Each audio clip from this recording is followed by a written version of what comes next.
Is my intro? You doing the Oh shit! Yeah, I was waiting. I was like sat there going, Lucy's taking a long time for this intro. So hello and welcome to another episode of the Wiki Weekdays podcast. I'm your host, Karl Smallwood, joined as ever by my illustrious co-host, Lucas Holland. Hello there. And if anyone's not tuned into the Wiki Weekdays podcast before, myself and Lucas will scour the lengths and breadths of the internet to find a wiki entry on something we personally find interesting and then pit them against one another, deathmatch style, for you, our audience, to vote on at home. So I believe we had a joint one last week on Mimir, the God of Wisdom. We're back to the usual format now where you're going to bring a wiki first, we're going to take a break, and then I'm going to come in counter blow with my wiki. So what we're talking about with you, Monfrere? Well, I just have to apologise for punching my mic a little bit before we get started. But the amount of times I slap this thing, because I'm not used to having a mic arm. I was used to being using a lavalier mic for so many years, but they were battery powered, and just if you're doing an hour and a half long podcast, and then people I lightly would touch my desk. The most gentle of touch on the desk, and it's I can't believe you do this. It's that's the advantage of a mic arm, of all of the reverb from the desk is mostly cancelled out. Until but then you replace it with the accidental just punch in the mic every now and then. It's worse when I'm streaming. It's I usually stream and have a couple of beers or something. And lift up the beer. What am I doing? So I'm just being nice and topical this week and talking about a character that's about to be popping up in people's feeds. Okay, so what comes out soon? I know we have the Daredevil show coming out soon. So is it about Daredevil? It's not about Daredevil, but it is, I guess, Daredevil adjacent, because we are talking about Maya Lopez from Earth 616, who is the character Echo. Ah, nice. So that's the character who was in the Hawkeye show. Yes. It was the single best part of the Hawkeye show, except for Vincent D'Onofrio in 4 minutes. I enjoy that show for many different reasons. Obviously, the dog. The pizza dog is of great. Course. Also, I just love both, I'm trying to remember the actresses' names now, but, I love new Hawkeye and new Black Widow. Yes, I'm not the biggest fan of Jeremy Renner. Fuck Jeremy Renner and fuck his app. I mean, that's the thing. I'm not necessarily a fan of Jeremy Renner, but I still liked his Hawkeye. He's fine Hawkeye, but I think the problem with a lot of those Marvel TV shows is I've never had any incentive to watch them again, because they do the same thing that every Marvel movie does if it has to link up to the next thing. So as a result, why would I care? And I just checked it. It's Haley Steinfeld is Kate Bishop and Florence Pugh. I remembered Florence Pugh, and I should have remembered Haley Steinfeld, but they were both I think the bright spots of that show, as well as the actress who played Echo. Not to mention Tony Dalton in it up.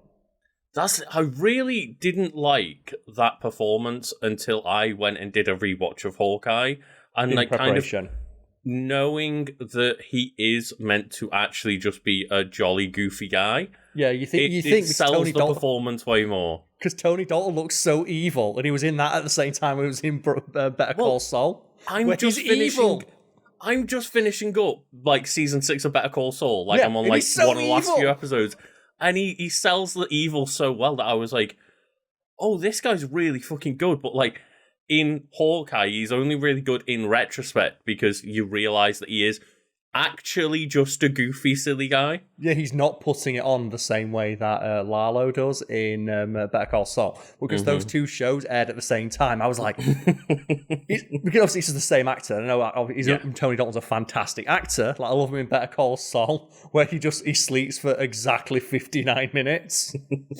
It's that's a psychopath. Yeah. But yes, I did, really enjoy that performance again on a second watch. But the first time I was oh, well, clearly this dude's meant to have a turn at some point, and it just never comes. And it never comes. But yeah, it's I feel like they did him dirty a little bit, because it looks like such a bad performance of clearly a character that's meant to have a turn, but they were clearly trying to mess with your expectations a little bit. Also, as well, I absolutely lost my shit when Vincent D'Onofrio turned up and it smash cuts and he's wearing a white suit. Yeah. Because obviously he played the Kingpin really well in the Daredevil show, and They had like elements of the Kingpin from the comics, of like obviously Vincent D'Onofrio's like large frame. I'm not sure how big Vincent D'Onofrio is in real life, but he has great presence as an actor. As a result, you can sell him as larger than life, because obviously he's the biggest actor on screen, not necessarily physically, but just in your mind of like, well, this is Vincent fucking D'Onofrio.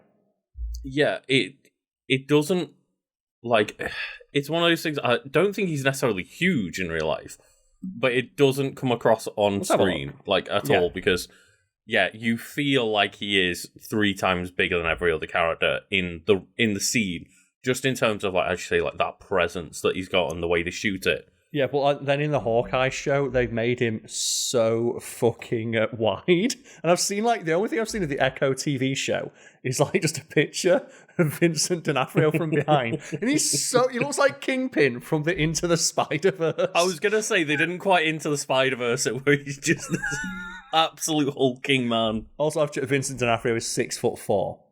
So he's actually genuinely very tall. Big. Let's just compare it to Charlie Cox.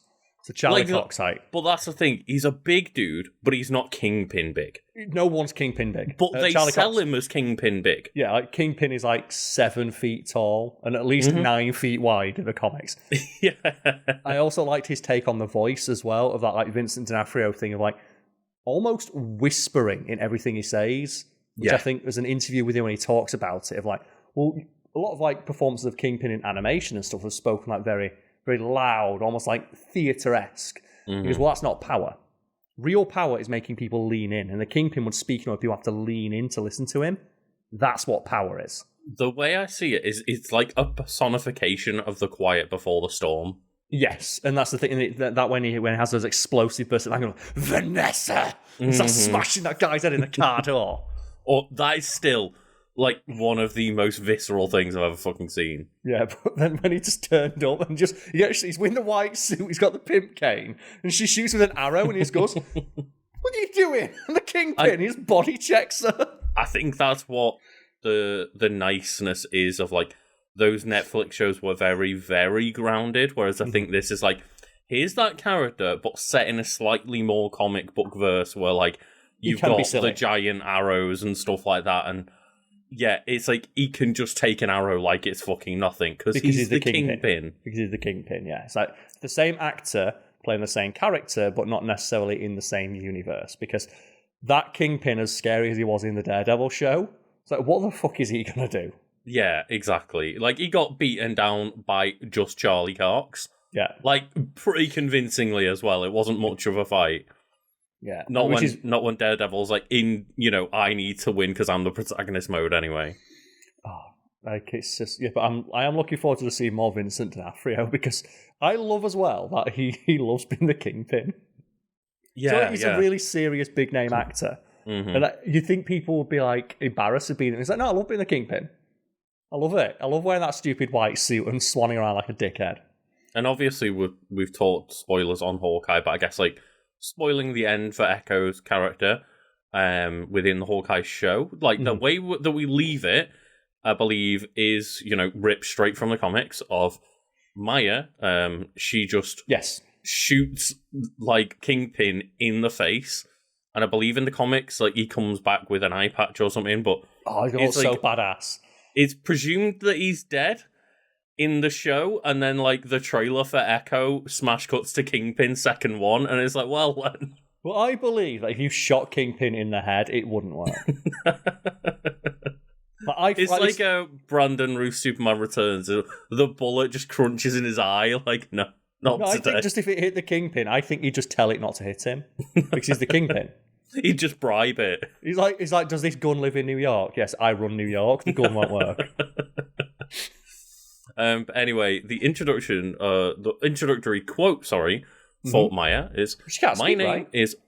Sorry? She can't speak, can she? She's deaf, she speaks with sign language? There's a quote from Echo here. I just think that was the interesting thing about the character of her, like, speaking with the sign language. It made it such interesting. I mean, obviously, it doesn't necessarily mean she can't speak. It might just be that she chooses not to speak. But yes, there is a quote here from Maya. My name is Maya Lopez. I'm not sure if I'm still that person, The newspapers called me Echo. That's what I feel like, an echo. This is my story. Am I right in thinking as well, in the TV show, she has like a prosthetic limb?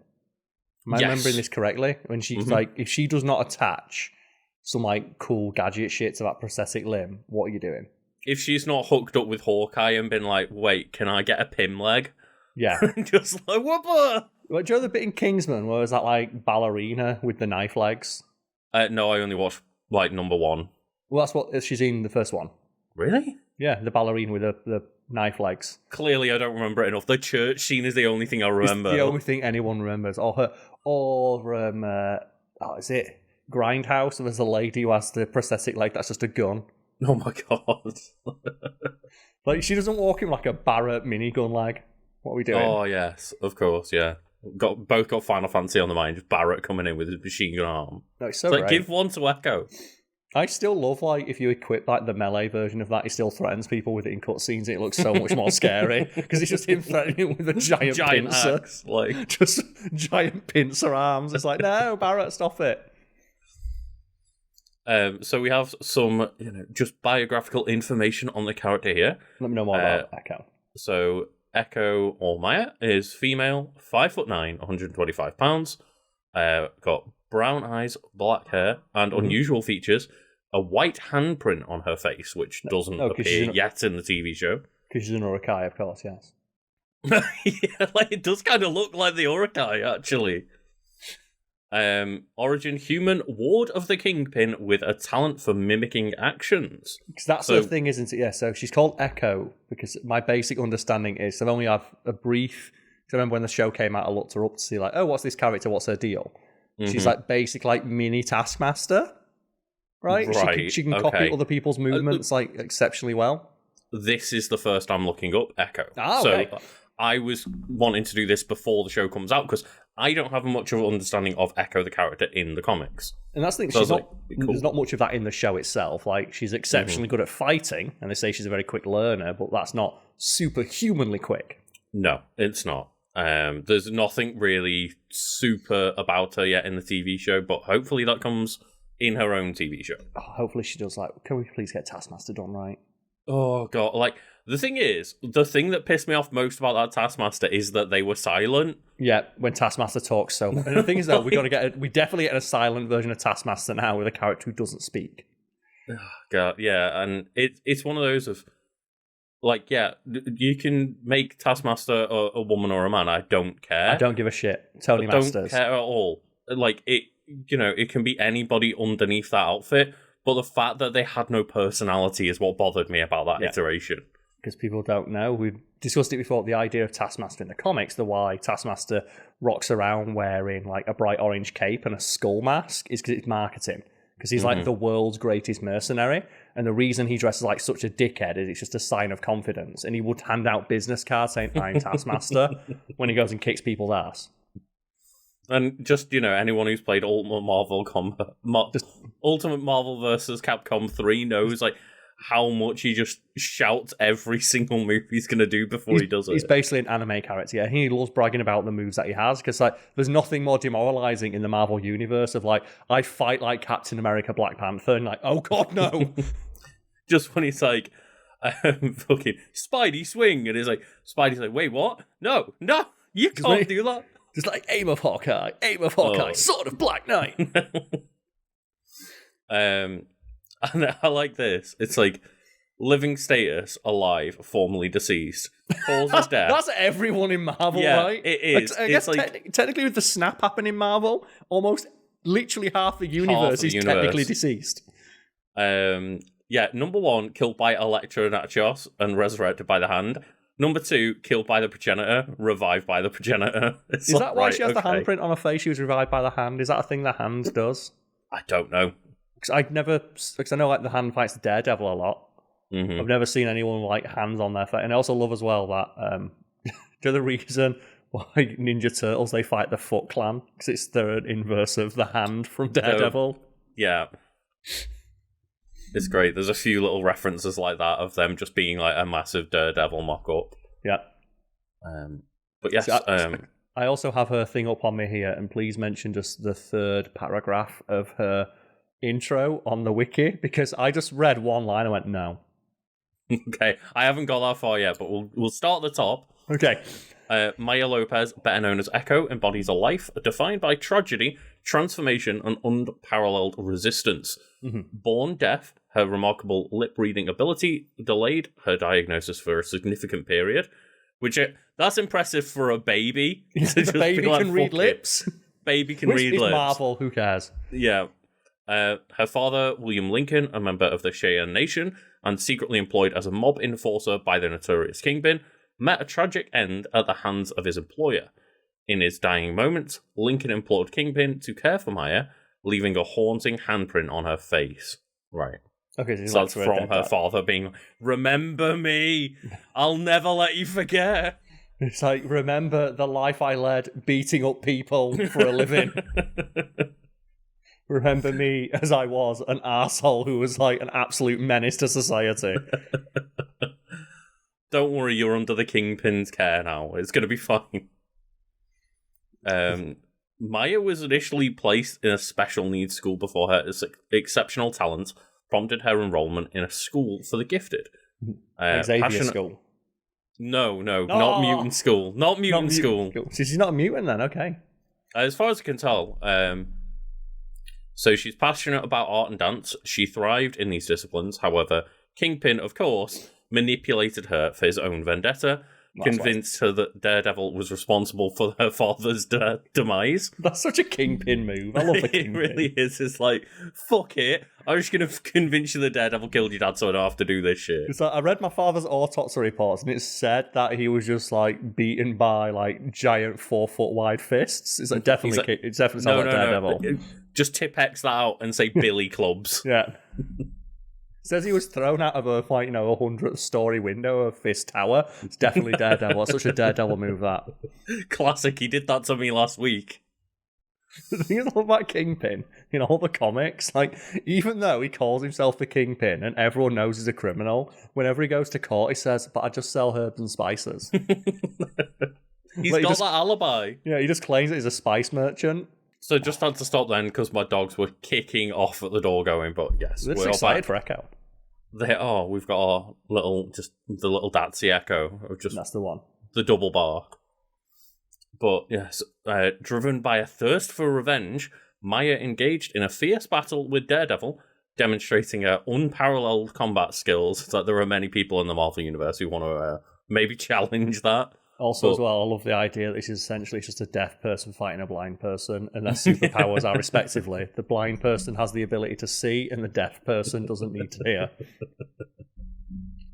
Oh, dear. It's the best. Captain America's description of Daredevil, he's a blind man whose superpower is being able to see. Misguided in her pursuit, she eventually learned the truth, shifting her focus to confront Kingpin, blinding him in a consequential altercation. Oh man, is that what's going to happen? He's going to Kingpin's going to have sunglasses on. I just want Kingpin with a pirate patch. Imagine Kingpin with Daredevil's powers. Oh my god, no. Like, I want to see, like in She-Hulk when they gave him like the actual Daredevil acrobatics with CGI and just made him like you can jump like 30 feet a million times. Yeah. I want to see just Kingpin CGI to do like 30 backflips off all the parking lot. The thing that I love about the Kingpin, though, is that he does sumo wrestling because he's a huge weeb and he's really good at it. Mm-hmm. He's like a world-class sumo wrestler. Have you seen the size of him, Karl? He's a world-class sumo wrestler. There's like one comic where like it's Red Skull, which trying to muscle in and sell like a variation of like the Red Skull formula as a drug on the streets of New York. And the Kingpin's like, there can be only one Kingpin of New York. And like Red Skull's like, okay, so how do you want to settle this? He goes, fist fight. And don't they put themselves in like a giant dome where like powers don't exist and no one can interfere? So Kingpin has like a special dome to depower superheroes in case Spider-Man tries to attack him. And he puts himself into the dome with like Red Skull. And Red Skull's like, you fool. And he's like, why would you do this to me? And Kingpin's like, I don't have superpowers. You do. And then he strips off down to his underwear and says, also, I hate Nazis, and just power drives just the Red Skull through the floor. So that's the thing, he's got the strength equivalent or higher than a super soldier does, but he's just a dude. Yeah. He's just a guy. He's just a really, really big guy. Mm-hmm. He also has like a laser in his cane, which I love.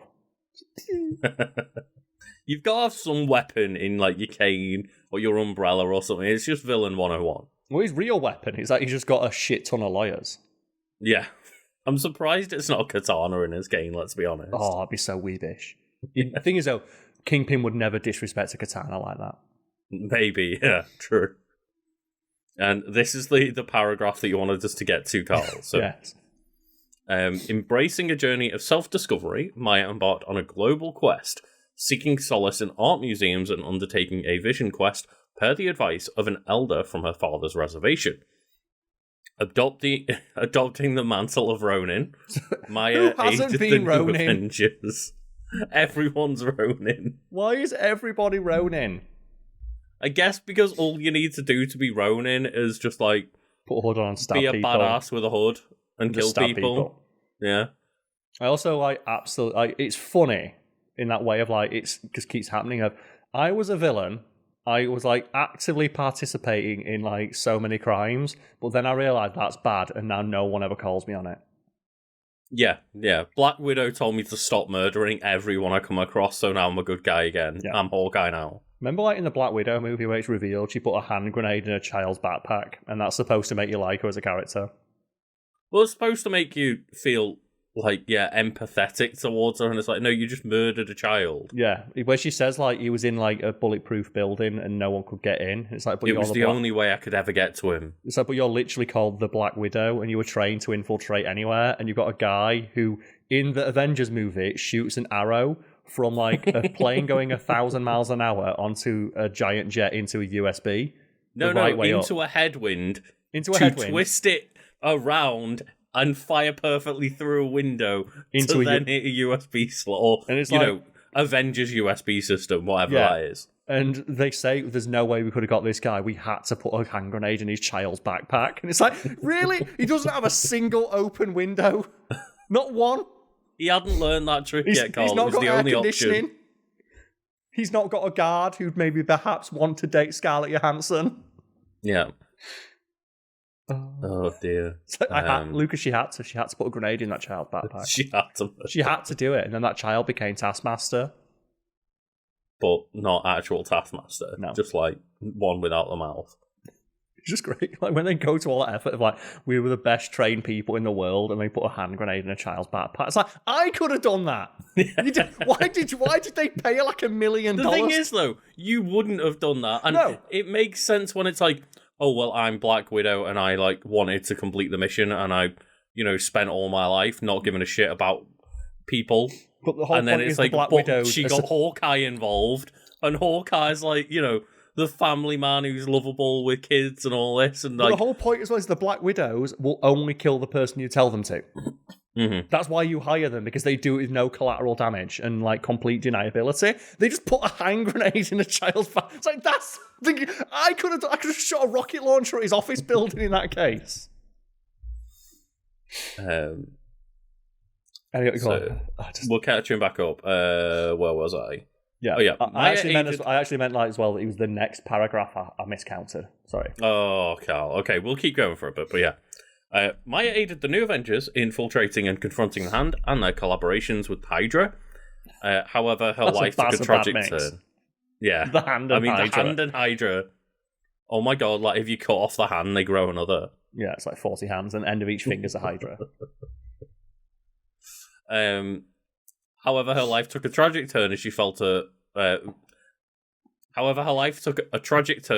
victim to Elektra's schemes, seemingly perishing after being manipulated and subsequently revived by the hands of dark magic. Who falls for anything Elektra fucking says? I mean, Daredevil a lot of the time. I can't that show is so bad when she turns up because she's the worst actress in the entire thing. She says, Matthew. It's why would you listen to anything? All she does is stab people. And then Daredevil keeps falling for it. It's she's hot, but she's not that hot. It's she only betrayed me 3 times. The 4th time it'll be different. It's this is a toxic relationship, man. Get out. Get out. There are red flags everywhere. It's when Stick turns up and he immediately starts giving him shit of tell you got some silk sheets. He's my senses are so sensitive that cotton feels like sandpaper. The fuck do you want me to do? Do you not want me to be comfortable? No, you must suffer at all times like Stick does. It's like, yeah, clearly he's living his best life. So I trained you to stop the hand. It's like, can Tony Stark not take this one? And then, this is where we wanted to get to. Resurrected, Maya continued her heroic endeavours alongside the New Avengers, proving her mettle during World War Hulk and Secret Invasion, Lucas. where her combat prowess and bravery were instrumental in thwarting the threat of World War Hulk. Lucas, the fuck is Echo gonna do against the Hulk? World War Hulk. World Destroyer Hulk. So the thing is, people don't know, World War Hulk is essentially like the Illuminati are like, you know the Hulk? It's like, yeah, that guy who's always on our side and like, you know, has saved the world countless times, he might go bad. It's like, well, he's One not. day he might not be on our side, let's just eject him into space. So what should we do? Yeah, they eject him into space, and he lands on Sakaar, and that's like partially what like Thor Ragnarok's based on. He like thought like Hulk stays the Hulk for so long because the planet's so dangerous, takes over that planet, and then comes back to Earth and basically says like, you know what? Fuck the Illuminati. And every hero on Earth tries to fight the Hulk at once, and he wins. He has some people from Sakaar come and help him, but you have some like amazing moments in that, like where it's like Darwin, the Marvel hero, whose thing is he adapts to any and all changes instantaneously. And when he's fighting the Hulk in World War Hulk, his mutation changes and makes him teleport away. Oh, really? Yeah. Like, you know, he's the same guy, like, they say, oh, I can evolve to survive anything. It makes him... the one that dies in one attack in a movie. Yeah, of course, yeah. But like, he when he's fighting the Hulk in World War Hulk, he just teleports away. His body decides there is no way to survive other than just get the fuck out. Yeah, but I just love the idea. They send the Hulk to space, and then he comes back, and then they blame it on the Hulk. Yeah. Like, they blame the Hulk for being pissed. It's like, well... He was fine, so you sent him into space, but he could have killed everyone. It's like... You were all meant to be my teammates and my best friends, and you all just fucked me off into space. It's more the fact they don't even try and talk to him. They just send him off into space. It's like, look, we've decided that you were too much of a potential threat. It's like, but... Did you ask me if I'm a threat? Well, no, we couldn't risk that option. Did you actually try talking to the Hulk? And that's the thing. What was Echo going to do? I guess she must have fought some of the Sicarian soldiers and stuff under his command. Maybe, yeah. But just in my head, she fights the Hulk, and the Hulk's like, the fuck are you going to do? And I guess just to finish off to find out what she could do, we'll just check like her powers and abilities. Let's find out, yes. That's always the fun part. I did check the A-listers. It's just Echo. There's no band names in there. Oh, that's a shame. Like Echo's a good one. I like Echo as an A. It's a very basic. That's the thing. Echo's just a very strong name. It is. So the powers here, just photographic reflexes are the only listed power that aren't former powers. So that's the exact same thing that Taskmaster has then. So Echo possesses photographic reflexes, an ability also possessed by the mercenary known as Taskmaster. So we're redoing Taskmaster then? Yeah. We're going to do Taskmaster better because she's a mercenary, or she's like, a criminal for hire. Yeah. So, yeah, it's literally just the same. Just perfectly duplicate any physical action or movement she sees with perfection after watching it only once. Which is cool. It's a great power, but like it's just like, it's just Taskmaster's power. Okay. Also, as well, that better make some fucking sick fight scenes. Mm-hmm. Is that like those Taskmaster fight scenes are so disappointing. Yeah, and to be fair, like that does kind of that does answer my question of like the whole unparalleled fighting skills. I'm like, to be fair, that's kind of Taskmaster's one thing, yeah. Yeah, but it's like that bit in like the Black Widow movie where and all it is it's member berries of like you point. I remember where Steve Rogers did that in that one film. I remember where like Black Panther did that, and it's like. But the whole point of Taskmaster is that they combine the abilities seamlessly to make their fighting style almost unbeatable. But in the movie, just like Taskmaster pulls out a shield and only fights like Captain America. No, you should fight like Black Panther with Captain America's shield. That's why Taskmaster's dangerous. They combine all of these abilities together. That's the thing that the movie did. Here's the bit where they fight as Captain America. Here's the bit where they fight like Black Panther. Here's the bit where they fight like other people. It's like, no, it's meant to be all in one. If I'm remembering correctly, doesn't Taskmaster do Black Widow's like leg lock thing on Black Widow? I think so. I've only watched that movie once. I think most people only watch that movie once. I think most people barely watch that movie once, if at all. It's such a fucking absolute insult to both, like, the character Black Widow and just all women in Marvel of, like, the first female-led movie that we got was Black Widow, which was just forgettable. A character that's already dead in the timeline, so no one gives a fuck. Already dead, so it was a prequel. It doesn't fucking matter. And then also, it's just like, why did you have to wait until all this time to give Black Widow her own movie? And the answer is because they didn't think a female-led movie would sell. Yeah, and then they released it during COVID, and it made no money. And they looked at Wonder Woman and went, that made money. It's so sad. But anyway, yes. The power grid for Echo over here. So, pardon me. The power grid for Echo, it's a scale of 1 to 7, 1 being like a human and 7 being near godlike. Yep. And the intelligence is a 4. The strength, speed, and durability are 2. So energy projection. Human, yeah. So 1 would be like would be like Aunt May. 2 would be like, an average human who exercises quite a bit. Probably above average. Yeah. Around, it's like most human characters are a 2 or a 3. Yeah, and then energy projection a 1, just presumably because she doesn't have that ability at all. And then fighting skills are a 6 or a 7. A 7 is heightened fighting skills, represents the potential abilities of what she could learn. Like one-on-one combat with a human or like even a superhuman opponent who can't move at superhuman speeds, Echo's probably gonna win. Same as like Daredevil with his like ability to just sense all danger. Yeah, and Karl, just one like form of power. What did she have? The thing is, like what? Okay, I will say. Can I guess? Because there's 3 things in Marvel that people always get. Everyone's had. So which one of this is? It's either she had a symbiote. Right. Did she have a symbiote? No. What's the other? It's a symbiote. She turned into like a robot suit or something like that. She had an Iron Man suit. Nope. Or the Phoenix Force. Phoenix Force, yeah. Why does everyone get the Phoenix Force? It's one of those 3 things. Either you get symbiote, you get an Iron Man suit off Iron Man, or you get the Phoenix Force for a little bit. Why does everyone get the Phoenix Force? It's so stupid. It makes it so much less special.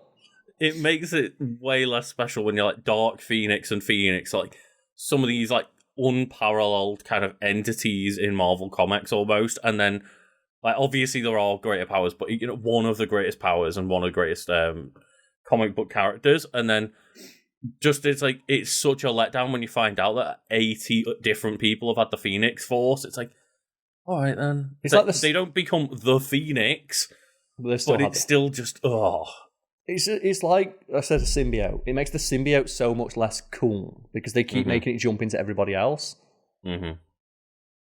And like at least with the symbiote though, when it jumps into other people, it can like take on the attributes of others. Yeah, at least you get an interesting visual design out of it. The Phoenix Force is normally just them floating like this with fire coming out of them. It's like we've seen that 100 times.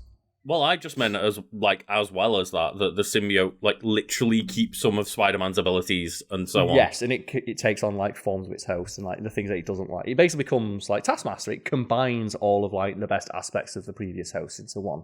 Exactly. Yeah. It has some level of like memory from superhero to superhero, which at least like means it evolves over time. Whereas Phoenix Force is just they all get the same powers and glow a lot. And it's at some point that just stops being cool when you give it to everybody. It's also, I swear, why the fuck does the Phoenix Force care about Echo? I don't know. It's like just like World War Hulk. It's like, what was she doing? She was probably directing traffic.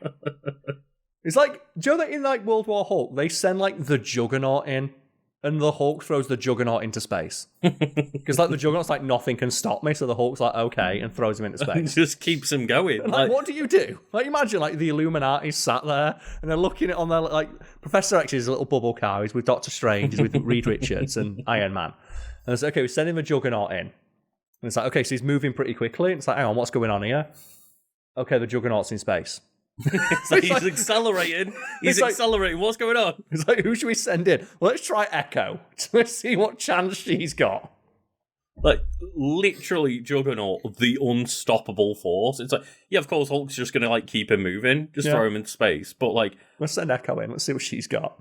Can she then just, like, copy the ability of Hulk to throw them into space? It's like, no. She can copy the movements, but she lacks the... If she's the same as Taskmaster, Taskmaster can copy anything he sees, but he can't copy with anything that requires superhuman strength, right? It's the one weakness that Echo has listed here is, like, Echo still has all the natural limitations and vulnerabilities of an ordinary human. While she can perform great physical and intellectual feats, she is incapable of duplicating an ability or a skill that requires superhuman effort or capacity. So, for example, she could see the Hulk like throw the Juggernaut into orbit, but she would copy that movement exactly, but she lacks the superhuman strength to do so herself.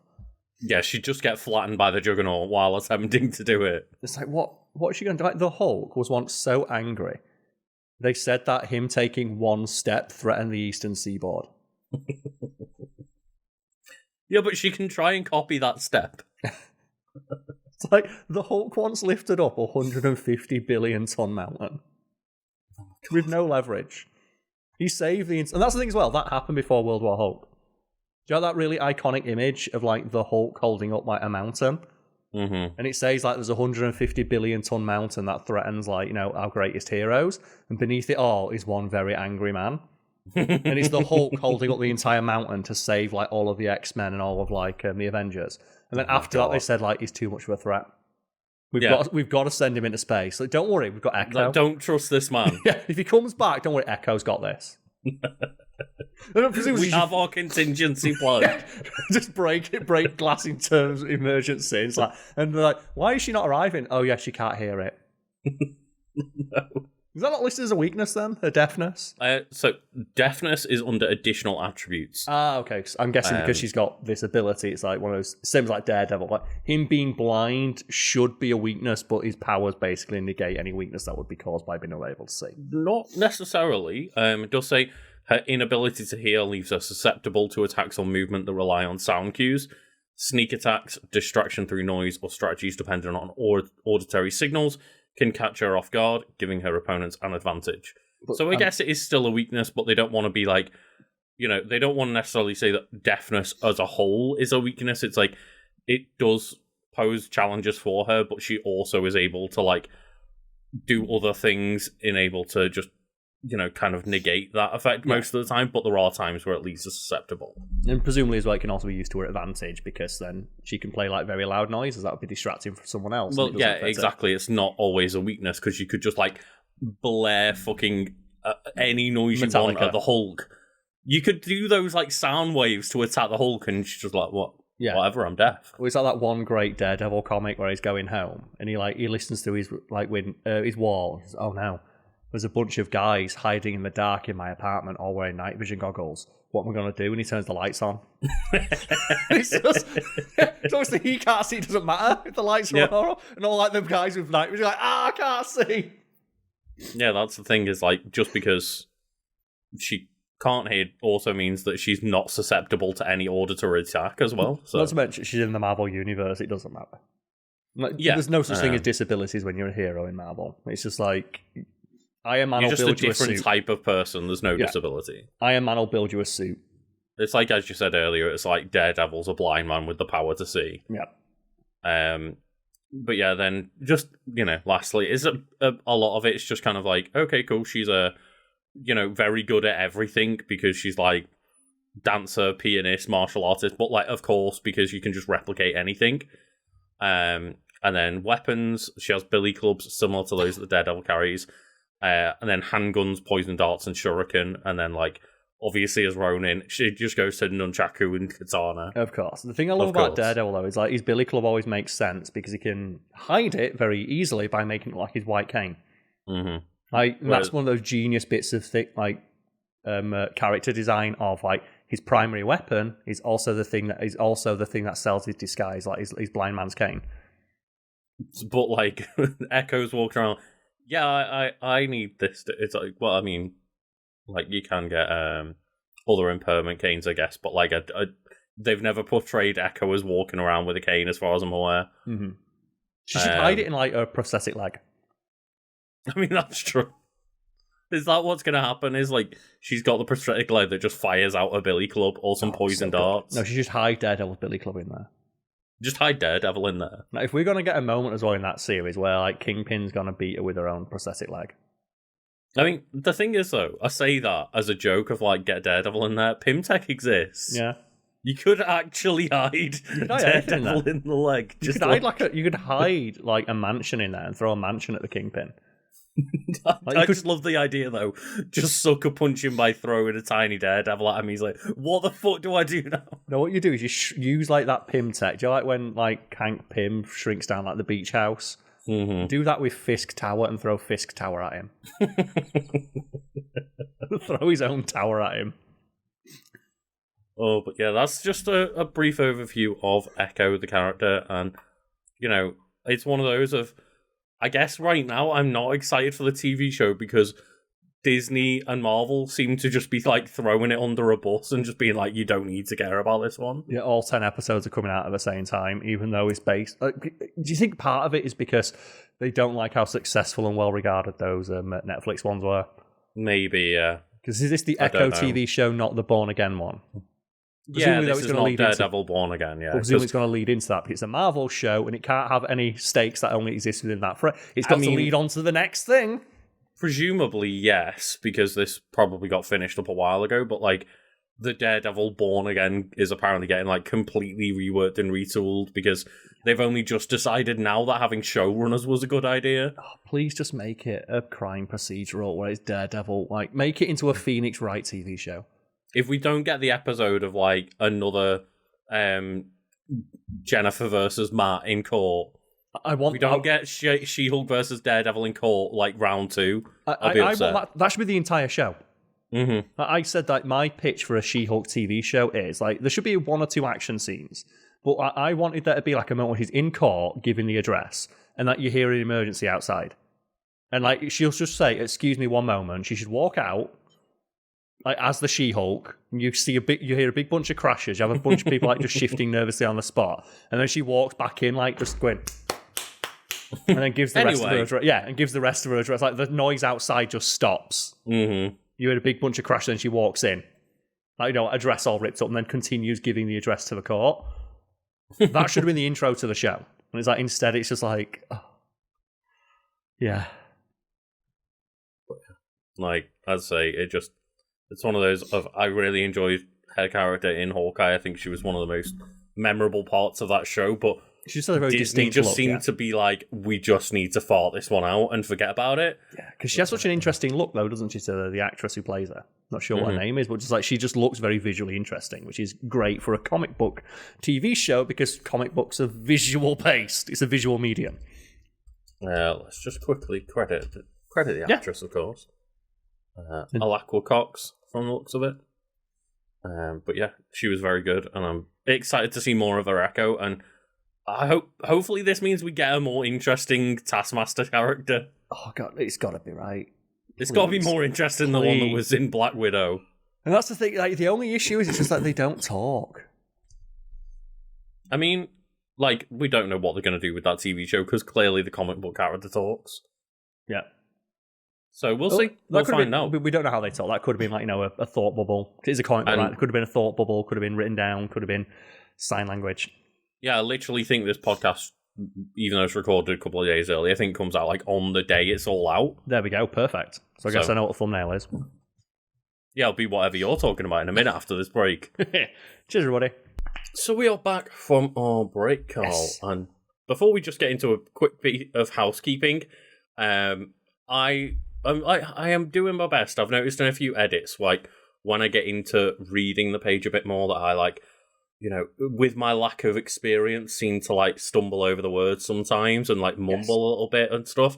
So, you know, let me know in the comments. Hopefully I'm doing a little bit better today. I'm trying to remind myself to speak a bit slower and, like, read before I talk sometimes. Yes, I've been doing, like, some work for, like, top 10s and biographics and geographics, and that is a skill that I've already had a lot from Wiki Weekends, but it's had to develop from, like, reading a teleprompter. Mm-hmm. And there's a really difficult skill to learn is to read without looking like you're reading, which I've slowly been trying to learn of, like looking past the camera into the teleprompter, but then not having your eyes like go from side to side so you can tell that you're reading. Yeah. Like, obviously, it's not a difficult thing to do until you try and do it. It's like one of those things of, well, your job's just looking into a camera and reading a wiki. It's like, it is, but there is a skill to it. It's a skill that virtually anyone can learn, but it's a skill nonetheless. And it's one of those things where the more you do it, the less difficult it looks. It's like like patting your head and rubbing your belly sort of thing. Yeah, sure, yeah. It's one of those of like, it's doing two things simultaneously, that both things are simple, but to do them both without looking like it takes effort is quite difficult. You're doing a good job. Thank you. It's like, it's one of those things of, at the time, I always think that I'm doing fine and enunciating. And then I'd get through some edits and I'm like, I keep just stumbling over words. Like, and I keep yeah, and running them into one another and stuff. And I'm like, I'm trying my best. It's one of those things of, I've only really started having any experience hosting while doing like Wiki Weekends since the channel started. Mm-hmm. So I am trying, and I hope that it's appreciated, and I hope people don't get too annoyed by it like I do when I'm editing. But that's probably just that I'm being a harsher critic on myself. Yeah, everyone is their own worst critic until you start alerting things to YouTube. Then there's someone who's way, way worse. So I remember that someone told, you're your own worst critic. It's like, have you read YouTube comments? Are you familiar with a site called Reddit? Did you know that it's definitely Scarlett Johansson? That was a funny one.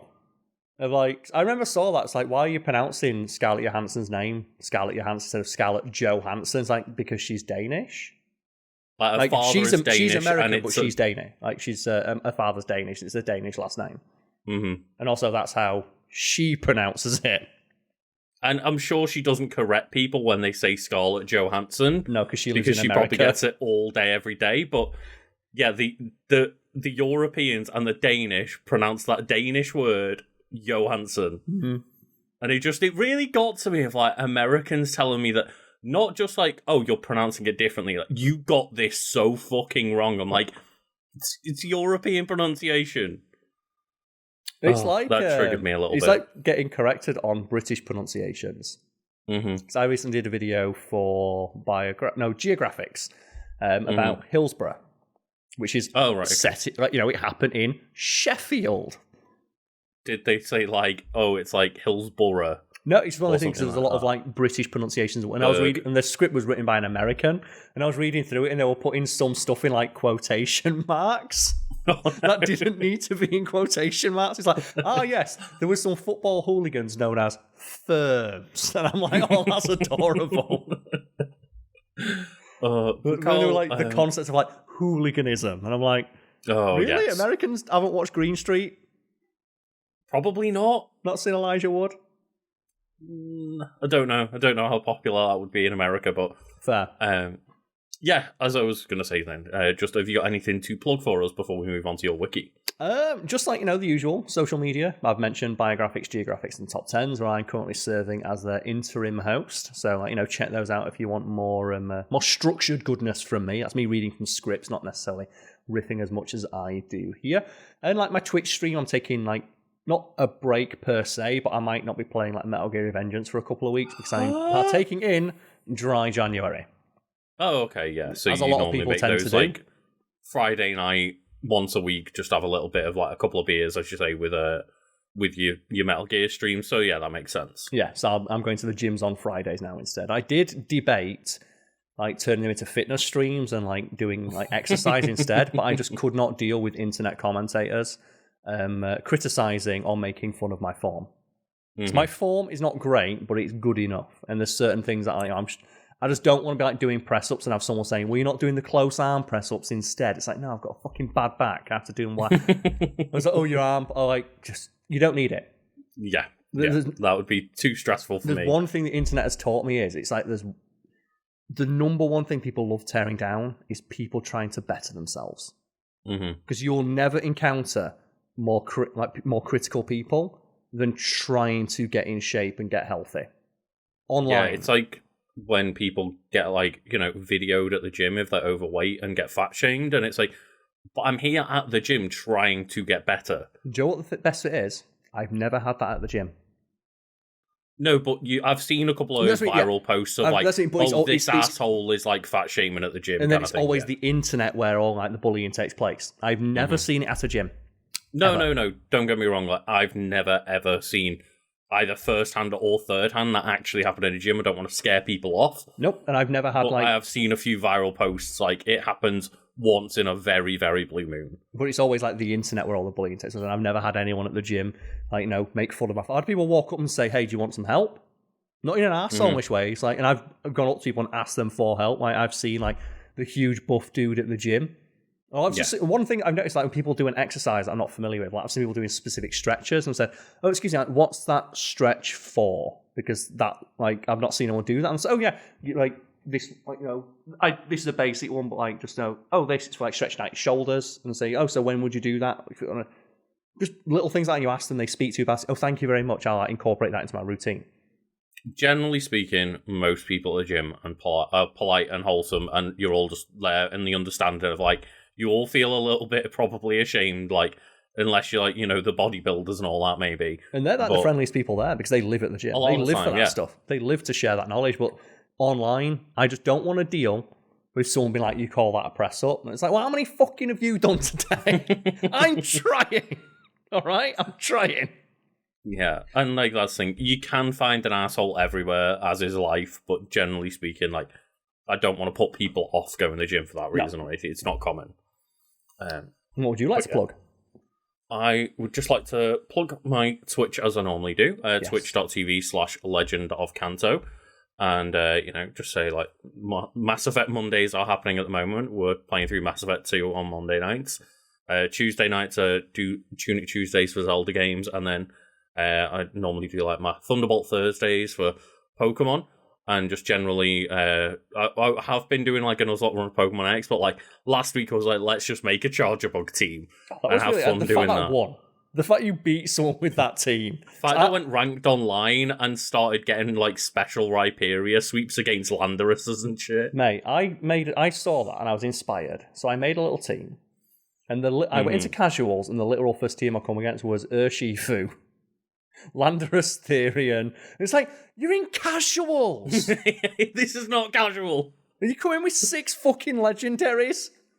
And, like, meta ones as well. Yeah. Not even like Articuno or something.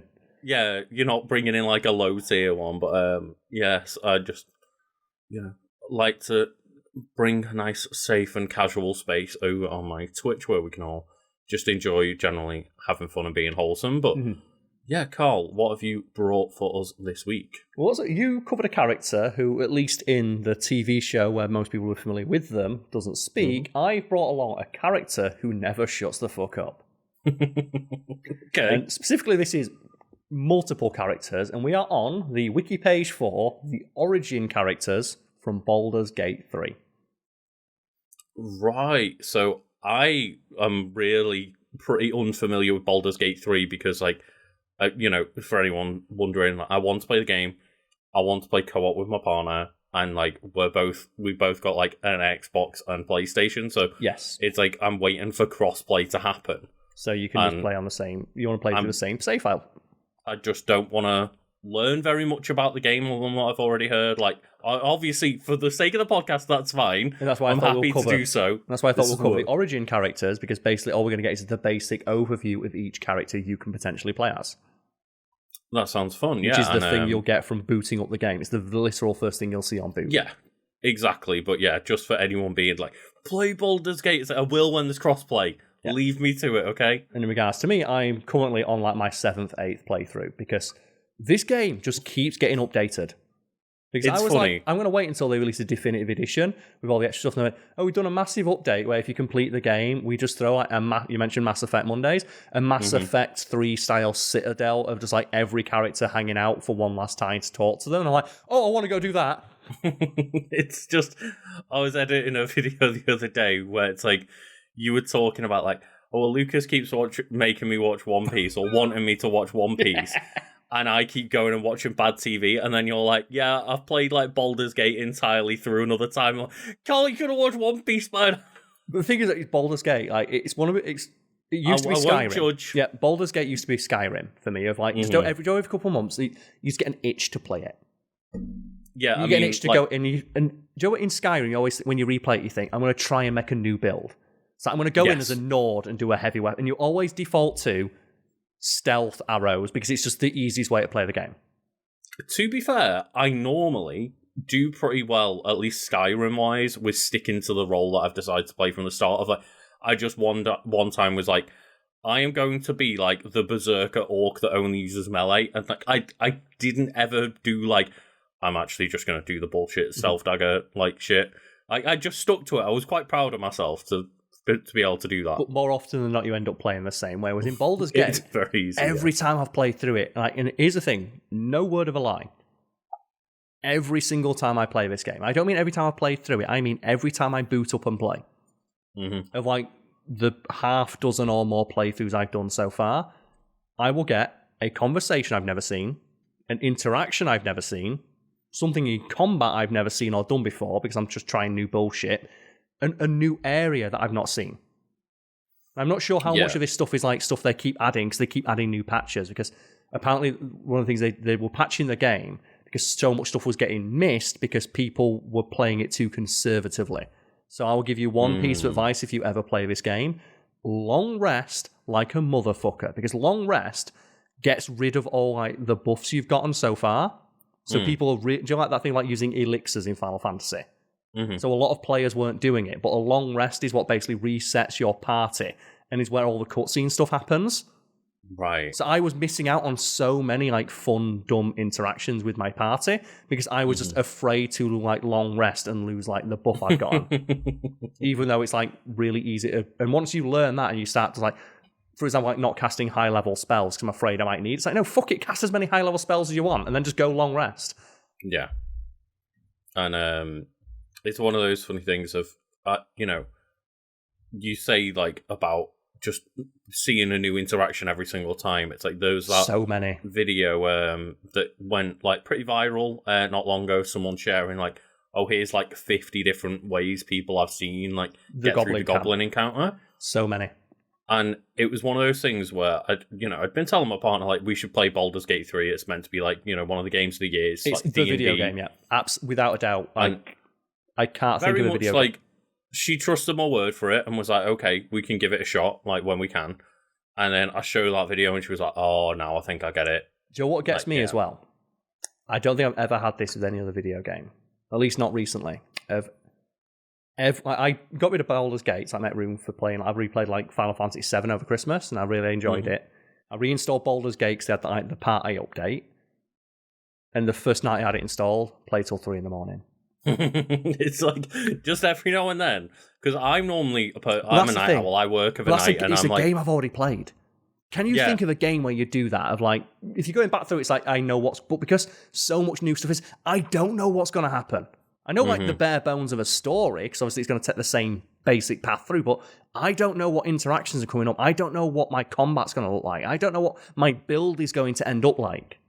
And that's like, you know, where I love video games going down that path, and that's like what I want the future of video games to be, is like, you know, similar other game of the year this year, like, or last year, sorry, Tears of the Kingdom, of like, every time I boot up the game, I come up with like, a new contraption that never fucking works, but is fun to interact with the world. And here's the thing that makes Baldur's Gate so great, because so far, I have only done custom character playthroughs, because I want, you can, if you want, play as it says here. So, origins are player characters in Baldur's Gate 3, chosen during character creation. Each of the 7 origins comes with a predefined backstory, as well as its own unique quests and interactions. An 8th custom origin is also available that does not come with its own quest, but can nonetheless interact with the game's story. And like, you know, it's for role-playing purposes. So each of like your companions, you can play as them if you want. They have their own unique story, unique interactions, and unique interactions with each other. So you can play as all of those NPCs instead? Yes, and they all have their own unique stories, unique items, unique interactions. You can like pair them up any way you want. Yeah, that's like breaking my brain, because I just thought they were all like side characters. I've not even done that yet. I've not done that in a Astarion playthrough, but apparently you can, and it's completely different to the playthrough I've already got. And then there's the Dark Urge one, which is like the evil dickhead playthrough. Apparently, that completely changes the game. That is like one of the people who've played that have said, like, it's bad because you will kill characters that you don't like, or you'll kill characters that you like and you won't be able to deal because the Dark Urge, my understanding is it's just you are constantly fighting a dark voice in your head that tells you to do evil things, and you can resist it, or you can choose to embrace it, and you'll do things that are completely unique to that version of the playthrough, such as like when you encounter, for example, Gale of Waterdeep. When you first meet him, he's trapped inside a rock. And like in a regular playthrough, you got to pull him out of the rock. And you can, like, you know, if you're a barbarian, use your strength to pull him out. If you're a wizard, you can, like, quiet the storm, like, you know, quiet the spell so he can, like, escape himself. A warlock, you can, like, call on your patron to, like, you know, just evoke the strength to necessarily pull him out. On the Dark Urge, just cut his arm off. He can cope with one arm, right? No, he's gone. Oh. You never see him again, he's gone. And that's just the literal first, like, 10 minutes of the game. That's 50, like your first encounter. There's 50 more hours of that. And every character has their own unique backstory. And this is where I'm like, oh yeah, I can see that, you know, because they spent like 8 years on the game or something, and like 3 of those were years in early access getting feedback and shit. It's like, I'm starting to understand like little bits of just how fucking, just the breadth and depth of this game. The fact that every single thing is mocapped and voiced. Yeah. And like I said, and while I've not done like the full playthroughs with like one of the origin characters, during gameplay, if you want, you can pick and just walk around as that character. Like say, for example, like if you want to like Astarion is like, you know, he's the thief, so I want to use him for lockpicking. But every now and again I'll be walking around, I won't change back to my character. I'll walk up and start a conversation. And Astarion gets unique dialogue and interactions and responses because he's a vampire and stuff. I know, like, the custom character, they don't have spoken dialogue, right? They have flavor text when they're talking. Like, when you select them, for example, they'll say, like, I've got a lot on my mind. Oh, well, but in it. The dialogue trees aren't fully spoken, but does that work with, like, other characters who do get voiced? When you play as them, during the game, they get their own voiced things, and they'll say some things. As my understanding of it is they'll say some stuff, but when you're selecting their options, they won't. But characters that you're speaking to have unique dialogue as if they're speaking to you. Like, I've seen clips from like the Astarion playthrough where like, and just one of the things that cracked me up is you can just keep telling people you're not a vampire, even when you're clearly a vampire, and like all your like player characters get really annoyed about it. I love the idea of just every time he encounters someone that I have no idea what you mean. I'm clearly not a vampire. It's like he's just stood next to like a fucking mirror with no reflection. And something I've talked about before is like when I pick wikis for like Wiki Weekdays and Wiki Weekends, I'll normally decide I'll do a Wiki Weekdays one if I want to have a big discussion, and I'll do a Wiki Weekends one if I want to put lots of clips in. I would love to and I was really torn on should I do a Wiki Weekends to put clips in of all these funny interactions, or Wiki Weekdays to talk about it. And then I thought and I did a few searches, and I went, I don't think I can do the Wiki Weekends because a lot of the clips that exist of these interactions are people playing on PC where they've modded their characters to just be like wearing like waifu bait shit. And of all games, Baldur's Gate 3 is the one where if that's what you get your jollies doing. That's the horniest game of horny games, yeah. If that's for you, fair enough, but I don't want to put that clip in a video and get it demonetized. It's funny as well, because you say that, like, I had a similar thing of, I tried to do similar things of, generally, if something's a bit more relevant, like, I'll keep it to the weekends one, but with Echo, I was like, I don't think there's many, like, good clips to put in of Echo, and the show's not out yet, so I couldn't really use clips, and, like, even a couple of days after the show's out, I don't want to put loads of clips in of, like, spoilers and stuff. But so, mate, even for me, I was like, oh, yeah, let's just make it a podcast one this week. But there's so many clips that I would love to put in of Baldur's Gate. Even just, like, the stupid out-of-context stuff is so good. Like, and I said, like, the fact that it's all uniquely voiced and everything's mocapped, and you can play as any character during any cutscene, makes it really, really, like, just the replayability is, like, almost infinite. And just, like, it's the little character moments that absolutely just slay me sometimes. Like, let's get down to the overview here. So most Origins have a set background, race, and appearance that cannot be changed, as well as a pre-selected class that can be changed at any time in camp past a certain point early in the game. And that's one of the other things that adds like so much replayability as well of, like Astarion, he's your rogue. lae'zel is your fighter. Karlach is your berserker, your barbarian. At any point in gameplay, you could just change them and make them the complete opposite of what they are. And me is like, I love shit like that. I love build crafting in like role-playing games. I love like playing Monster Hunter and picking off meta builds. You can turn your barbarian into your wizard. And simultaneously, you can make a wizard that you try and put all your stats into strength and make a wizard who hits things with a sledgehammer if you really want. Or you can multi-class into a wizard barbarian, or you can multi-class into a wizard barbarian warlock, or multi-class and make a wizard barbarian warlock sorcerer, or multi-class and just infinite. Yeah, I love that shit because I really personally like doing the runs where it's like after I've done a playthrough or two and I get a really good understanding of the game. I love being like, here's my party.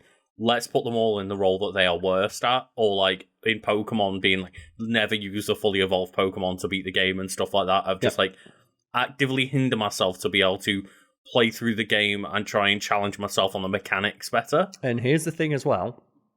Every single character has unique voice lines for every class. I'm just... and the game can get fucked. Not just unique voice lines, unique battle lines. So, for example, the Barbarian, when you rage for your special ability, you do a big roar. Every character has a roar, and everyone is hilarious. This is the annoying thing, because, playing a game like that, for example... It's ruined all the games for me. Playing Breath of the Wild and Tears of the Kingdom, it gets me actively annoyed that, I don't have the freedom of climbing anywhere the fuck I want in other games and shit. I can never play Skyrim. I might not play Final Fantasy X. I'll play Final Fantasy X, but I might not be able to play another RPG again because this is the RPG. And I'm done. That's the thing is most developers don't have the fucking budget to be able to be like, the thing is, let's put hundreds of people on they don't. Not really. Every developer, but the big ones. Not every developer. Bethesda does. That's the thing. Bethesda can get fucked with Starfield because, is Skyrim in space with empty maps, and I'm like, fuck off. Yelling at people in reviews. But just, the idea of just, now it's going to be annoying when I play other games and don't have that level of freedom because, they didn't spend 8 years on a game. I will not... and the thing as well, just the flavor text is what gets me. Because I said, everyone has contextual lines, and...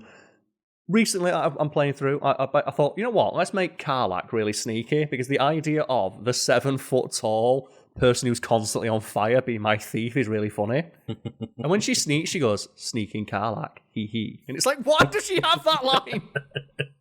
And that's the thing, is you only need, I just say, a few flavor text lines for each character, but when it's each character for every class, for every opportunity, those couple of lines here and there, they add up so quickly. Not so much, you mentioned the Mass Effect. You have, the different combinations of characters have different conversations. They have that in the overworld. Different characters have different conversations in the overworld based on where you are. So, just as a thing, even if you're playing you put the same roles, but different characters, they'll have completely unique and different conversation. I'm hearing voice lines I've never heard before and conversations I've not had. There's a moment where, if you don't romance anyone, one of your party members will just romance other people while you're not there. If you leave them in camp together, they will just romance each other. And you're like, what? But that's realistic, right? If you just, leave a bunch of hot people in camp on their own for a long time, they're going to get fucking. It's great, but, so do you have a character that you are familiar with or would like to hear a little bit more about? What character do you think would be, your bro, your boy, or your girl? I don't know, but I know that you want to talk about Karlach, so let's talk about Karlach. So we have Karlach here. Karlach, the Fury of Avernus. And she is, Karlach Cliffgate, because she does have a last name, is a tiefling with a barbarian class and an outlander background, who can either be selected as an origin character during creation or recruited as a companion when playing as a different character. And apparently playing as Karlach is amazing because she has, she just breaks the fourth wall. Oh, really? She straight up knows she's in a video game. When you first meet her and you ask her what a deal is, she says, look. There's time for tragic backstories later, but we've got a mission to do. And if you just leave her in camp and just watch her for a while, she'll start singing along to the theme song. Like, she sings along to the background music. It's not like She-Hulk levels where she can, like, come out of the game and tell you off, but, like, she's semi-aware of, like, tropes and shit. Yeah, like, and there is, like, a rare bit of dialogue I've never managed to proc myself, but I've seen clips of, where, like, she straight up just looks into the camera and says, "Are you having fun?" And if you say yes, she says, then it's all worth it. It reminds me of kind of Sonic's idol poses where he like looks at the camera and just taps his watch like, "What are you doing?" Mm-hmm. It says here that in multiplayer, if Karlach is chosen as your origin character by one player, Will cannot be chosen by another player and vice versa, because Will and her have like an intertwining origin story, so the games wouldn't work. Okay, yeah. You have like an overview. Because of the infernal engine in her chest, Karlach is uniquely able to spend soul coins as a consumable item. Doing so will grant her infernal fury until her long rest. And that's one of those things. She doesn't have a heart. She has a robot demon heart that you have to fix throughout the game, and it is a crime. And I'm saying the game is amazing. Played it through multiple times. I am absolutely distraught. Also, spoilers for the end of her storyline. Her storyline is incomplete. You can never fix her heart. And there is a bunch of cut content and stuff in the game, because they say, her heart is of demonic in origin. And it's like, you can kind of fix it, but not completely. And then, like, she has to go back to hell. And it's like, so if you romance her, she just fucks off, which kind of sucks.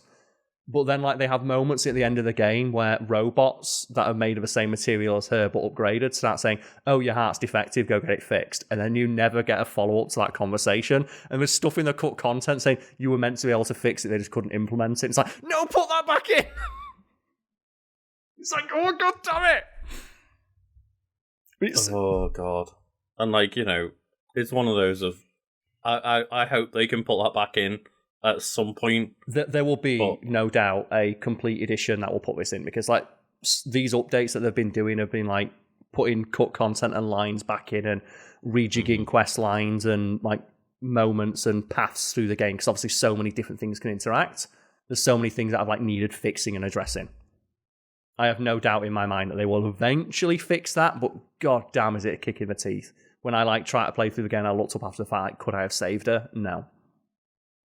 There's no way to do it. God. And yeah, like I should say, it'll get fixed over time probably, but it better do. It's a crime that you can't. And as well, description, right? Because she is the best girl, the spicy cinnamon bun. Karlach is an extremely passionate individual who strives to live life to its fullest. She tends to speak excitedly regarding any of life's simple pleasures, whether that be food, drink, friends, or intimacy. Her demeanour is generally joyous and very forward, having no fear of loudly proclaiming her love of being alive and how much she cares for those close to her. And that's the point where she'll just like, when you select, she's like, "Man, I love being alive." She'll just straight up just say it. Sorry, the dogs were kicking off. It's fine. And like cool. One of her like just default animations is just doing a little jig. One of the funniest bits is as well, when you play in the game, you talk to other characters, occasionally in the background you'll just see her dancing. Do you like that meme? With like this person dancing in the background. Oh yeah. Like there was a run that I was doing where I was turning down another character who tried to like hit on me. I'm like, "I'm sorry, I don't see you in that way." And just Karlach's no, ironic enough, because I was like romancing Karlach, and Karlach's in the background dancing. I did also, just find it fun when I was at yours not long ago, and you were like, just watch what happens when you don't bring Karlach into a fight. She like. This game, like, I think a lot of people have talked about how it has some of the absolute best voice acting seen this generation. Because one, there's so much of it, and two, so much of it is just so good. And it's so believable. And I think the line you're going to bring up is what, Lucas? I don't actually remember the line. But you remember I showed you it, right? I remember that you showed me it, and it was just like her being disappointed that she couldn't come along. Yes, if you tell her to stay in camp, especially when you find out, I've only got like a week to live. She goes like, "Really? Really, really?" And the first time she said that to me, I genuinely felt bad and said, "No, you can stay. We can bro out and just keep going around killing goblins." And she's like, "Fuck you." How many games just like your party selection is like on an idle screen or something? Just doing nothing. similar to Mass Effect, you just pick two characters, but like the fact that your character can turn around and be like, really? You're not bringing me into this fight? But then some characters as well, they'll appreciate it. Like lae'zel. Initially, she's she's the Githyanki. She's the one who's really pragmatic. And initially, when you say, like, I need to like stay at camp, she goes, you really think you can survive without me? But when you earn her respect and you tell her to stay back in camp, and she goes, are you sure that's the wisest course of action? And if you say yes, you say, okay, I'll be here when you need me. Mm-hmm. And it's just like stuff like that. I love that shit where like you can actually get, reactive reactions over time. Yes. And like, as you like, and one of the other things is like, as you romance the characters, their interactions become more playful. Like, for example, with Karl, of like, when you romance her and you start talking to her, she'll just like, if you die in combat, she just like sometimes occasionally gets a chance to rage. Oh. And there's a bit where you go into like a really cold part of the world, and like, because she's constantly on fire, she says, don't worry, stick close to Mama K, I'll keep you warm. And it's like, yes! It's so good! Oh man, that's cool. Just like, she's got flame body as her ability card. She can keep you warm. Not to mention just her design. The idea of like, we're going to make the 7-foot tall barbarian devil woman, and she's the happiest one there. I saw it's classic games, just the character is their personality is completely against what their like looks would suggest. It's a very basic character thing, but it works every time. When it's done well, it works so good. Yeah, it was funny. I saw, I think it was like over the weekend, just saw a tweet going around, and it was just like, oh, please, like, when you're doing fan art of Karl, please make sure you don't give her a tiny waist. Like, this is her build inside the game. Like, just leave the muscle mummy to be a muscle mummy, please. Yeah. And there's a bunch of people who've done like a really great cosplay of her. Mm-hmm. She's a really great character to cosplay. And just, the voice acting is so good. And Karl specifically, I've never seen this voice line because there's no fucking way I'm going to do it. But like, when I was looking up some clips of potentially putting them in, because I wanted to specifically single out the character of Halsin. Because he's not a character you can play as, but he's in your party. He joins a bit later. He is the one that everyone was... Even if you've not played the game, Lucas, you might... are you familiar with the bear scene? Oh, yes. Everyone's familiar with the bear. If you don't know anything about Baldur's Gate, the one thing you do know is that you can have sex with a bear.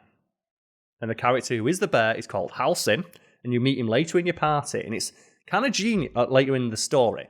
And it's kind of genius that by that point in the story, you've probably already started a romance with one or potentially two of the characters in your camp. And it's probably like, starting to blossom into something serious. And that's around the time Halsin will join your camp.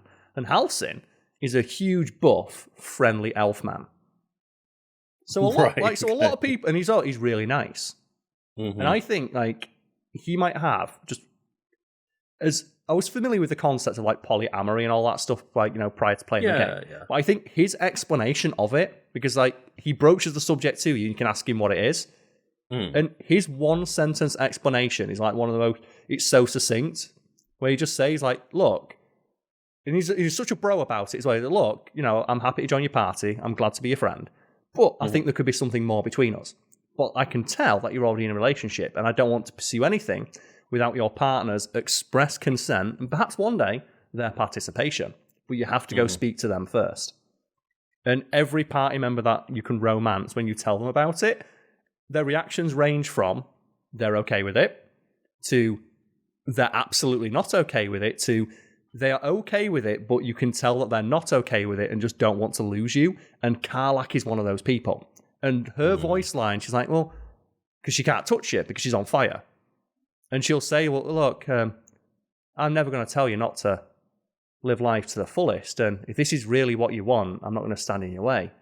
Just know that it's not for me.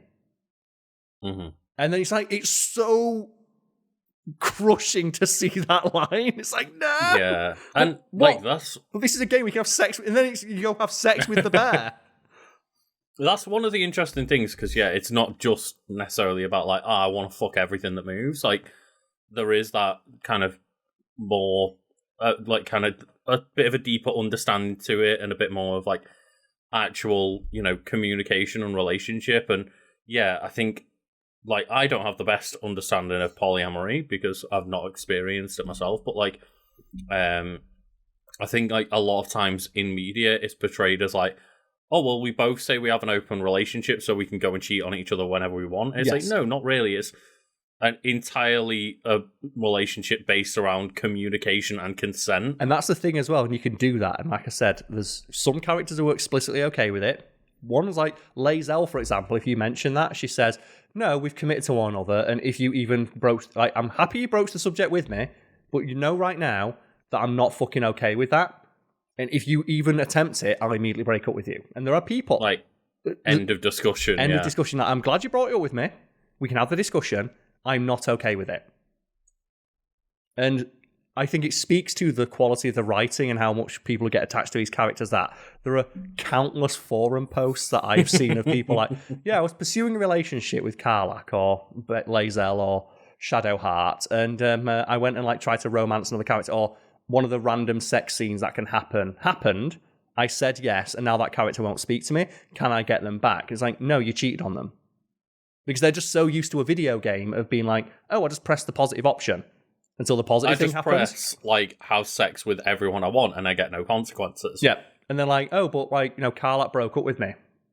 How do I get her back? It's like, you can't. You broke up. She's like, you know, she explicitly told you not to do it, and you did it. Same way as, like, in conversations, if you say something another character doesn't like, it's like, oh, well, I was in a conversation, I said something that, like, Shadowheart didn't like, and now I can't romance her. Is there any way to win her back? It's like, no. Because she doesn't like the decisions that you've made, so she doesn't think of you that way anymore.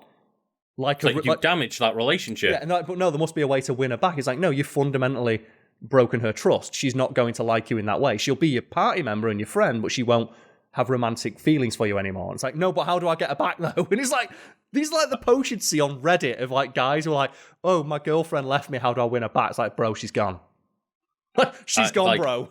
Video game wise, I've had kind of a similar moment before where first playthrough of Mass Effect 2, I was playing through and I was playing like, this was my first ever run, and I was just playing my shepherd of like, I want to be a reasonable shepherd that is like Renegade when I feel like it's an option, and Paragon when I feel like that's an option. Yep.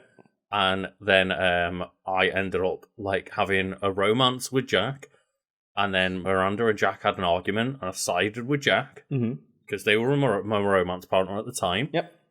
And it was like, okay, so how do we repair a relationship with Miranda? And it was like, you can't. Well, you've done enough of both Paragon and Renegade that you can't now.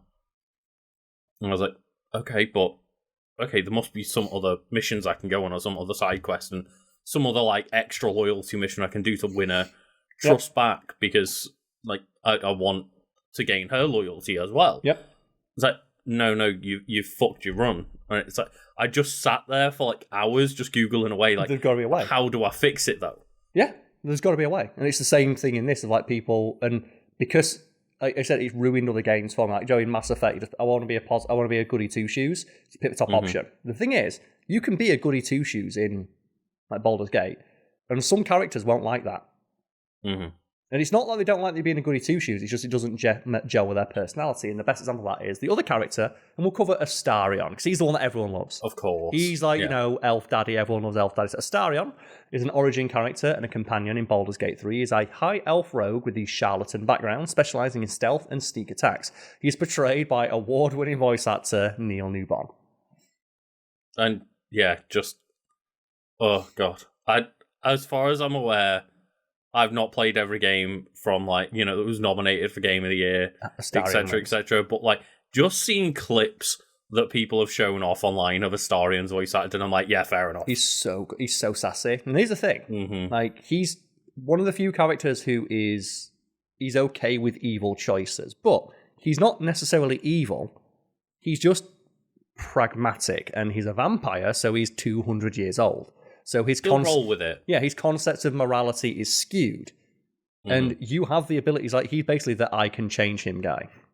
Where you can make it, if you want him to lean into his evil, like not giving a fuck attitude, you can do that. And if you party up with Astarion, and you've got like Karlach in your party, and you keep trying to do things to please Karlach, you're going to piss off Astarion. And that's the problem, like people have done that, like, oh no, I did this decision that I killed like this certain character. and like Karl didn't like it, is there any way to get her approval back? It's like, no, you killed a character in front of her. She doesn't like that. It's like, but I picked the good option, or I picked the good option, and Astarion doesn't like it. Is it because he's not a good character? Like, it's a decision that he wouldn't have made. It's not one of those things, like, I don't want people to listen to this who haven't played the game thinking, like, oh, so you immediately, like, make one bad decision and this person, like, never speaks to you ever again. There's a few moments where that will happen, but they're, like, they're big decisions. Like, they're big story decisions where some characters can straight up fucking leave your party. If you do the wrong thing. Like, one of the things you can do is you can cheat on Karl, and if you do that, she leaves the party. Like, she straight up just fucks off and leaves, and you never see her again. And again, there are people online who are like, how do I get her back? So I cheated on Karl after romancing, and she left. And it's like, if you understood her backstory, which you probably should do if you like romancing her and you talk to her all the time, you'd know why that would be the one thing that character would not appreciate. And people would just not accept. Again, it's like that Ask Reddit thread, isn't it? Like, I cheated on my wife when she divorced me. How do I win her back? It's like, you don't. That's it. You fucked up. You've done it. You fucked up. Yeah, so it's not like you make one bad decision. It's more just like people like, oh, I keep pissing off. If you try and just play it like I want to be a goody two shoes. No, play it as a role playing game. Play it how you would. Make the decision you would and see who likes them. You know, we're talking about Mass Effect a lot because we're playing through Mass Effect 2 right now. But like, yeah, it's not one of those things in Mass Effect where if you just commit to good or like Paragon or Renegade, not good or evil necessarily, but if you commit to Paragon or Renegade, everything can be solved by just maxing out one bar. Yeah. And that's not the case with human beings and real life and real relationships like in Baldur's Gate. So it's like Baldur's Gate, like, you know, Astarion is ostensibly like when you first play, always the bad character. He agrees with all the bad decisions, but as you go through the game and through the game again and again, and you talk to the character and you learn his backstory, it's not that he always agrees with the bad options. It's just that he has a different sense of morality. And he's just more pragmatic. So, for example, like Astarion, Prowl the Knight is a vampire spawn for centuries, serving a sadistic master until he was snatched away. Now he can walk in the light and has the chance at a new life. But how long can he keep his past buried? That's one of the things where you can keep coming across. There's like, you come across someone who's like, hey, I'm a monster hunter. And if Astarion's in your party, is like, oh, what are you hunting? A Minotaur, a Kobold, a Goblin? He's like, no, I'm hunting a vampire called Astarion. Have you heard of him? And Astarion, you see him in the background go, oh shit, no. You see him do that. He's like, well, anyway, moving on quickly, let's go. Oh, God. It's fantastic. Like when you see him like sneaking off in the middle of the night. You can see him, like, really? You see him sneak off in the middle of the night, and he's like, what are you doing? It's like, go for a walk? Or you like find like, oh, there's like a boar that's been exsanguinated of all its blood. And Astarion's like, is this really that interesting? We should go. Let's go. Let's go really fast now. Let's stop talking. Let's stop talking about this boar. I presume that you can get turned into a vampire by Astarion. You cannot be turned into a vampire by Astarion. Oh, because he's not a true vampire. Only a true vampire can turn. Which he explains. He says he's a vampire spawn, and that's a joke that you keep making of like because Will, he's like he's a hero who slays monsters. He's like the classic. He's the goody two shoes one, right? Yeah, and like he'll talk about like, well, I've never killed a vampire before, and sounds like, well, technically I'm not a vampire. Just making that clear. I'm not a vampire. And he says it. Just don't sneak into the camp in the middle of the week, like, just kill me. Yeah, so his approval. So Astarion approves of displays of power and cruelty, although not necessarily in, like, all the time. He appreciates snarkiness and mocking. He's inspired when the player gains access to areas or information by deceiving others. The player does not necessarily have to be evil, quote-unquote, to gain his approval. However, he approves of choices the player makes that support independence and autonomy. So that's the thing. You think like a lot of it's not that he likes the evil choices, is that he's out to serve number one. Because he's lived hundreds of years under the thumb of a cruel and abusive master, and he's finally got the freedom that he wants, so doing things that other people want him to do is the last thing on his mind. Right. So initially you read it as him always siding with the evil option of like, do you want to help this person? No. Astarion approves. Oh, he likes it when you're a dick. So no, he just doesn't care. He's 200 fucking years old. He's seen thousands of people die. Why would he give a shit? And it's like that level of detail of like, yeah, initially you read it as he's a dickhead and he approves the evil choice. It's like, no, he's just, he happens to like the choices that you would see as being evil, but for him, he just sees it as you're looking out for number one. Yeah. I just say pragmatic. Yes. And that's a fascinating way of looking at it. Mm-hmm. Same thing like just the idea of, this, I didn't realize that they were like, under some like master and didn't have freedom until now. And it's like, that makes perfect sense then. Of like, well, I've spent all this time not having freedom. Now that's all I give a shit about. Yeah. And that's the thing it mentioned, that's not too much of a spoiler. It's like mentioned in his intro that he was serving a sadistic master, because that's what he'll tell you if you play as him. It says he approves of displays of weakness and does not like acts of kindness or charity that do not offer a reward. So he's not above helping people. It's just, if I'm helping you, I want something for it. Yeah, he's not in for selfless acts of goodness. It's like, no, this needs to be a 50-50. Yeah. It's like, that's the thing. He doesn't mind if you do the good thing. It's just like, so if you do a good deed, but then you say, like, okay, where's my cut? What you got in them pockets for, like, Astarion? Well, let me wet my beak a little. He likes that. Because I always love those options in RPGs where it's like, oh, please, can you help me? Like, I've lost this. And you're like, well, I can for a price. Yeah, what are you going to pay me? I'm not going to do it for free. I'm not a mug. I'm literally on my way to save the world, so what are you going to do? What are you going to do for me? And that's the thing, that's what he likes. There's his personality. Astarion has the demeanour of a charming and confident nobleman with a biting wit. He enjoys making sarcastic remarks and japes at other people's expenses, all the while acting smug and haughty. And that's just his personality to a T, of just like, darling, I thought you'd never ask. And he's so fantastic in that regard. Yeah. Yeah. But it says here that his decades of being a vampire have left him with a decided lack of moral scruples compared to the more upstanding members of the party, although it is somewhat understandable. It makes him come across as ruthless or at best outright sadistic. However, this can be changed depending on how the character chooses to interact with him or play as him if you choose him as your origin. However, he does have certain lines he prefers specifically not to cross. And uniquely, like, he's one of the characters who objects to very specific things that other characters don't see as a big deal. For example, killing innocent people, especially when it's for their blood. There's also a moment in the game where you have the option to, like, sell your... Like, you don't sell yourself, but basically you can make a deal with, like, another character for gain. And he really doesn't like doing that. And he's like, he very strongly disapproves of doing it and will give you shit for it the entire time. So, I was going to say, as a vampire, does he still need to, like, get blood in some way, though? He gets it from animals. And one of the things that's really interesting, he says, I've only ever drunk from like rats, and you'll find like dead animals around when you first recruit him. And then if you let him drink from blood, you can let him drink your blood to, like, empower himself. And if you tell him only from animals from this point onwards, he will listen to you. And he will, from that point onwards, only drink blood from animals. That's cool. So, like, it empowers him in some way? It makes him more powerful to drink from a human, yes. Right, okay. And that's the thing, he will listen to you if you tell him to, but he doesn't like it, but he will listen. Yeah, and I respect that. It's like, I would prefer to be able to do this, but, as a member of your party, I will listen and respect your choice. There's also, like, a fantastic moment as well when you first meet him. If you just say, okay, I'm going now. He gets really, really salty.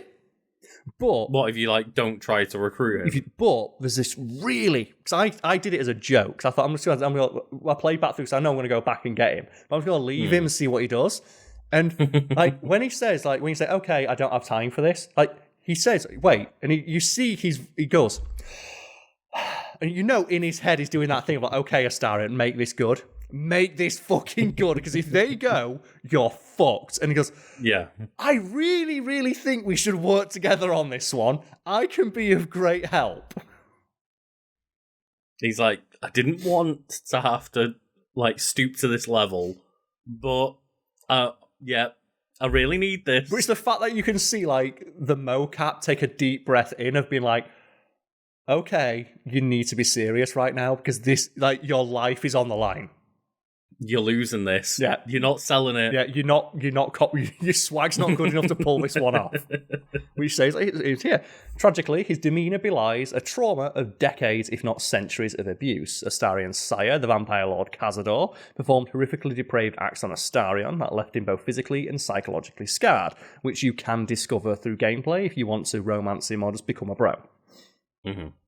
It says that, as a result, he's one of the few members of the party who is not afraid of committing cruelty or acts of deception in pursuit of that quest.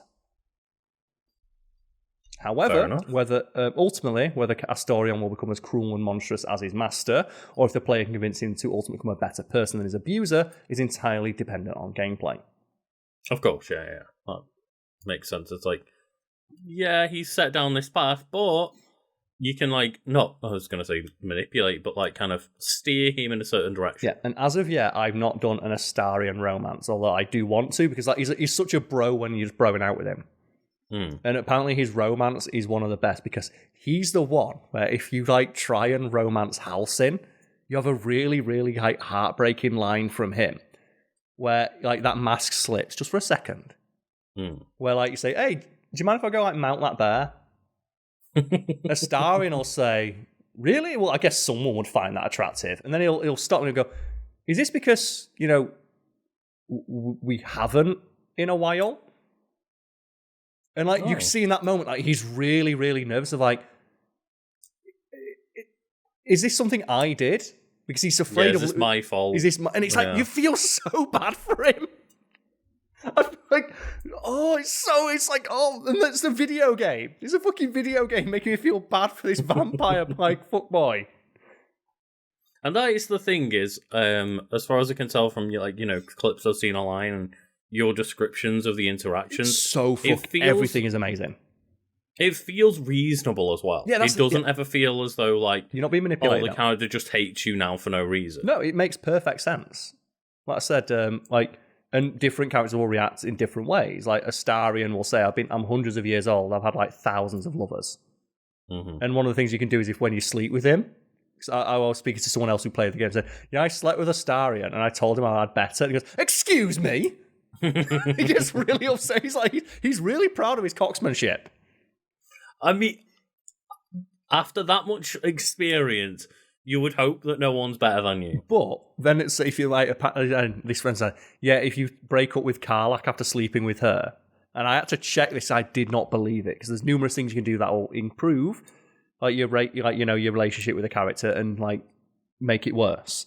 And the drops will vary. Of if you agree with them, it'll go up a little bit. If you commit an act they really don't like, it'll go down a lot. If you help them, it'll go up a big chunk. The single biggest increase or decrease you can get to a relationship is sleeping with Karlach and saying, I think we should break up, that was a mistake. And it drops by 100. I checked it, it's 100 points. The single biggest drop in the entire game, and that includes killing people. If you kill one of your party members when you first meet them and then revive them, they'll forgive you. And they'll only get a 40, 50 point drop. It's double what it would be if you straight up fucking killed her. And it's honestly, it's so mean. It's so mean. Oh dear. You can't do that to her. You can't do it. And it's the only game that's made me really realise that meme of why in a video game where you can do everything, why do people play as a goody two shoes? Because being mean makes me feel bad. This game makes me feel bad when I'm mean. Yeah, I've never really had it in a role-playing game where just to be an evil person, made me feel bad in any kind of way. This one does. This one makes you feel real bad. Even though I showed you that thing of just telling Karl to stay at home, and she's like, really? Really? And that's the thing, it's not that she gives you shit, it's the mum thing of I'm not mad, I'm disappointed. She's just sad that she can't hang out with you. Yeah. It's oh no, that hurts way more than you being oh fuck you then. It's Joe, when you go outside and you don't take your dog with you, because you go into the shops. And your dog doesn't know that you just go into the shops, but it still looks just as hurt. It's like that. And yeah, that's just two of the origin characters, and I could talk about this game all day. I will no doubt talk about it more tonight when we play Mass Effect, but hot damn, go play some Baldur's Gate 3. Hell, goddamn, yeah. And just... Yeah, as always, let us know which wiki won this week. And by that we mean just which discussion you had more fun listening to. Yes. And don't forget just to give us the old like and subscribe and hit the bell and all that jazz. And if you're listening on podcast services, just remember to follow. And if you're not listening on podcast services, that is an option. I know a lot of people would prefer that way. We're basically found on every podcast service you can find us. And yeah, thank you all for listening. Cheers, Roddy.